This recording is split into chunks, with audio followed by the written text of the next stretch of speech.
یہ کہانی کبھی سنی کہ جب حضرت عمر خلیفہ عمر تھے، مسلمانوں نے پیغمبروں کے شہر جروسلم کو فتح کرنے کے لیے اس شہر کو ہر طرف سے گھیر لیا تھا،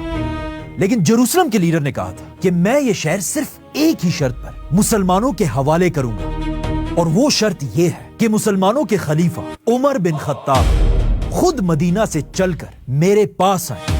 حضرت عمر نے اس کی یہ بات مان لی، اور پھر حضرت عمر صرف اپنے ایک غلام اور ایک اونٹ کے ساتھ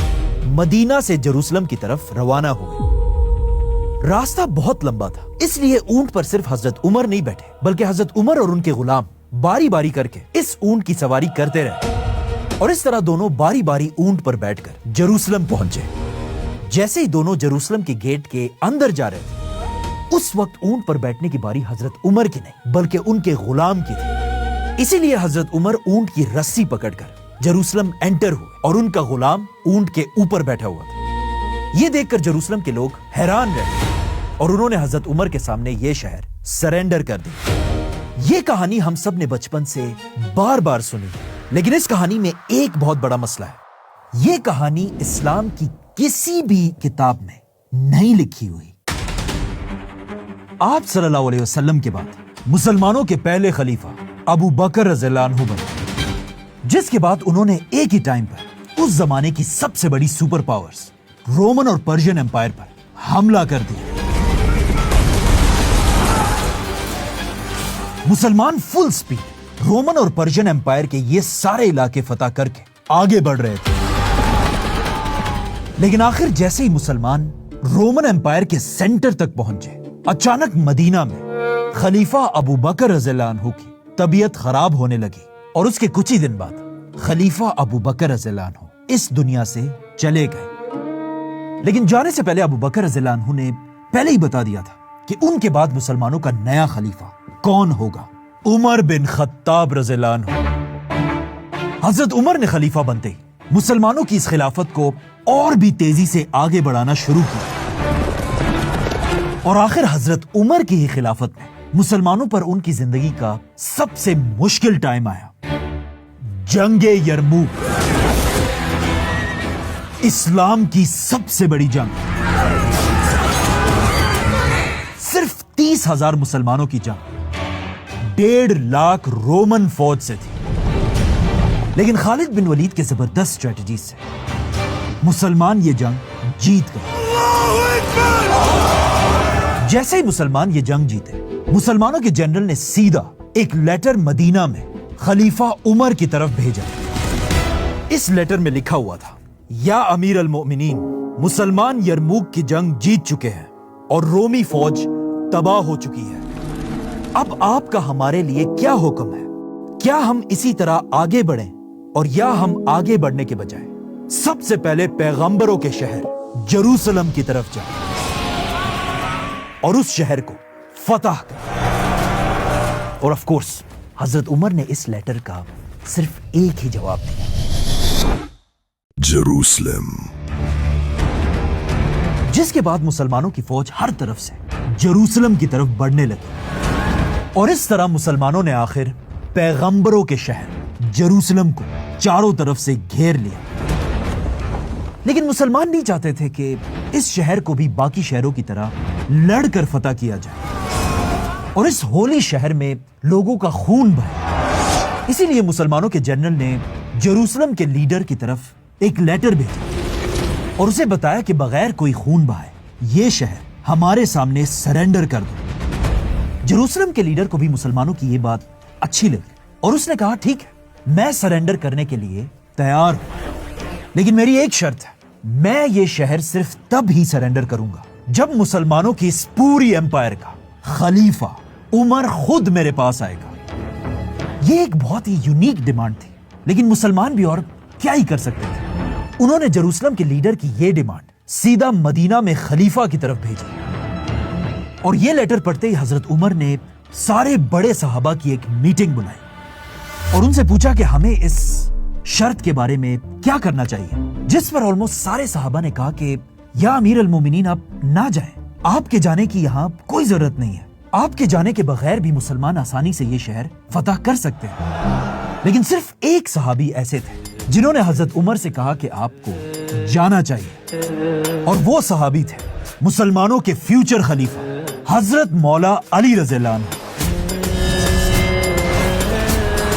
حضرت عمر کو حضرت علی کی یہ رائے بہت پسند آئی، اور حضرت عمر نے حضرت علی کو مدینہ میں اپنا نائب ڈیپٹی خلیفہ بنا کر خود مدینہ سے جروسلم کی طرف روانہ ہوا۔ یہاں تک تو یہ سب کچھ بالکل صحیح ہے اور بالکل 100% ایسے ہی ہوا تھا، اور اسلامک ہسٹری کی ساری کتابوں میں یہ واقعہ آلموسٹ ایسے ہی لکھا ہوا ہے۔ لیکن یہاں سے آگے ہمیں بچپن سے ایک کہانی سنائی جاتی ہے جو اسلام کی ہسٹری کی کسی بھی کتاب میں نہیں لکھی ہے، کہ حضرت عمر مدینہ سے صرف ایک غلام اور ایک اونٹ کے ساتھ مدینہ سے فلسطین کی طرف روانہ ہوا۔ اس سفر میں صرف حضرت عمر اونٹ پر نہیں بیٹھے، بلکہ حضرت عمر اور ان کے غلام باری باری اس اونٹ کا سفر کرتے رہے، اور اسی طرح باری باری حضرت عمر اور ان کا غلام جروسلم کی طرف بڑھتے رہے، جو 1 مہینے کا سفر تھا۔ آخر حضرت عمر اور ان کا غلام جروسلم کے بالکل قریب پہنچے، اور جیسے ہی دونوں جروسلم کی گیٹ تک پہنچنے والے تھے، اس ٹائم اونٹ پر بیٹھنے کی باری حضرت عمر کی نہیں بلکہ ان کے غلام کی تھی۔ اسی لیے جروسلم انٹر ہونے کے وقت اونٹ پر حضرت عمر نہیں بلکہ ان کے غلام بیٹھے ہوئے تھے، جسے دیکھ کر جروسلم کے لوگ حیران رہ گئے کہ خلیفہ پیدل چل رہا ہے اور ان کا غلام اونٹ پر بیٹھا ہوا ہے، اور اسی لیے انہوں نے جروسلم سرنڈر کر دیا۔ آف کورس یہ کہانی آپ نے بچپن سے کسی نہ کسی سے ضرور سنی ہوگی، اور واقعی میں یہ ایک بہت مشہور کہانی بھی ہے۔ اسی طرح یہ دونوں جروسلم میں داخل ہوئے، لیکن اس کہانی میں ایک بہت بڑا مسئلہ ہے، یہ کہانی اسلام کی کسی بھی کتاب میں نہیں لکھی ہوئی، نہ کسی حدیث کی کتاب میں اور نہ کسی ہسٹری کی کتاب میں، کہیں پر بھی یہ کہانی نہیں لکھی ہوئی۔ صرف طبری، ابن اسیر، ابن کثیر، ابن خلدون کی کتابوں میں نہیں بلکہ اسلام کی ہسٹری کی کسی چھوٹی کتاب میں بھی یہ کہانی نہیں لکھی ہوئی۔ مطلب اسلام کی 1400 سال کی تاریخ میں یہ کہانی 1200 سال تک کسی نے نہیں سنی تھی، اور پچھلے صرف 100 یا 200 سال میں یہ کہانی ہر طرف پھیل چکی ہے۔ تو یہ کتنی عجیب بات ہے کہ جو واقعہ پچھلے 1200 سال سے نہ کسی مسلمان نے سنا تھا اور نہ لکھا تھا، اور اچانک آج وہ واقعہ سب کو پتا ہے۔ اور یہ صرف میں نہیں کہہ رہا، آپ کو میری بات سننے کی کوئی ضرورت نہیں، بلکہ یہ کتاب دیکھیں، تاریخ امت مسلمہ، اور یہ کوئی عام کتاب نہیں ہے، یہ کتاب پاکستان کے ایک بہت بڑے اسکالر نے لکھی ہے، اور اس کتاب کا مقدمہ، انٹروڈکشن، پاکستان کے ایک بہت بڑے مفتی مولانا تقی عثمانی نے لکھا ہے۔ بدل بھائی کا باپ پہ قائم کیا، حدیث بھی لکھی۔ اس بک میں اسلام کی پوری ہسٹری ڈیٹیل سے ڈسکس کی گئی ہے، اور یہ کتاب جب حضرت عمر کے جروسلم والے واقعے تک پہنچتی ہے، ادھر یہ اسکالر لکھتے ہیں حضرت عمر کے جروسلم کے سفر کے بارے میں لوگ اکثر کہتے ہیں کہ سفر میں حضرت عمر کے ساتھ ایک غلام تھا، اور دونوں باری باری اونٹ پر بیٹھا کرتے تھے۔ جروسلم پہنچتے وقت حضرت عمر اونٹ کی رسی پکڑ کر چل رہے تھے، اور ان کا غلام اونٹ پر بیٹھا ہوا تھا،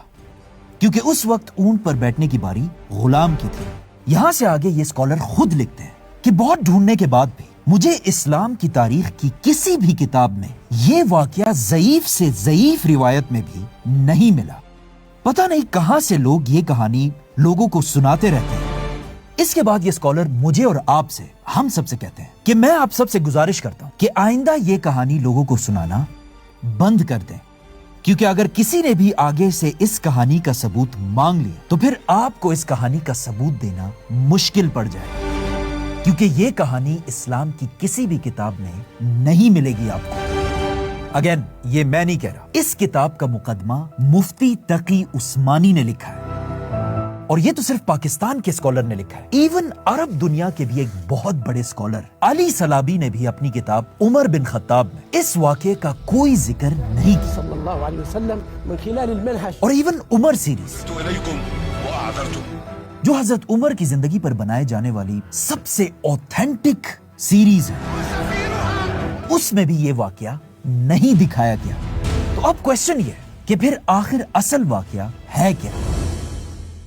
حضرت عمر کے جروسلم کا سفر جو اسلام کی ہر کتاب میں لکھا ہوا ہے وہ یہ ہے کہ جب مدینہ میں حضرت عمر کے پاس یہ لیٹر پہنچا کہ جروسلم کا لیڈر حضرت عمر کو اپنے پاس جروسلم بلا رہا ہے، اس کے بعد حضرت عمر نے حضرت علی کو مدینہ کا لیڈر بنایا اور خود فلسطین کی طرف روانہ ہوئے۔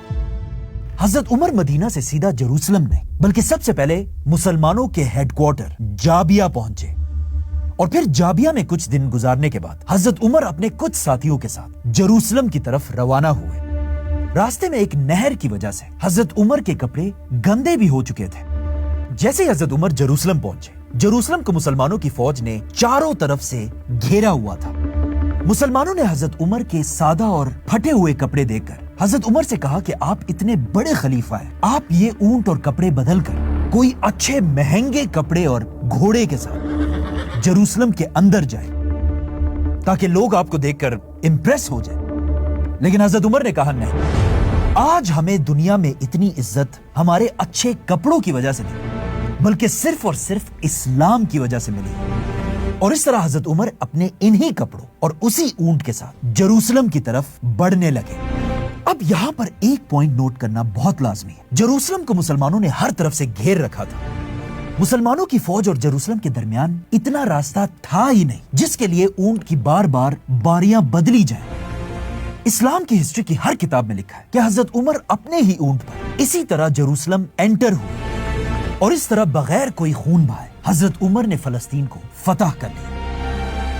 ان شارٹ ان ساری باتوں کو دیکھ کر یہی لگتا ہے کہ یہ کہانی بعد میں کسی نے غلطی سے بنائی ہوگی، جہاں سے یہ کہانی آہستہ آہستہ ہر جگہ پھیل گئی، اور آج تک ہم سب اس کہانی کو بالکل صحیح سمجھتے ہیں۔ اس ویڈیو کا اصل مقصد یہ ہے کہ آج کل اے آئی اور انٹرنیٹ کے اس دور میں جب ہر طرف ہمارے آس پاس کہانیاں پھیلی ہوئی ہیں، تو ہمیں چاہیے کہ ہم ہر کہانی کو بہت سوچ سمجھ کر اور ریسرچ کر مانیں۔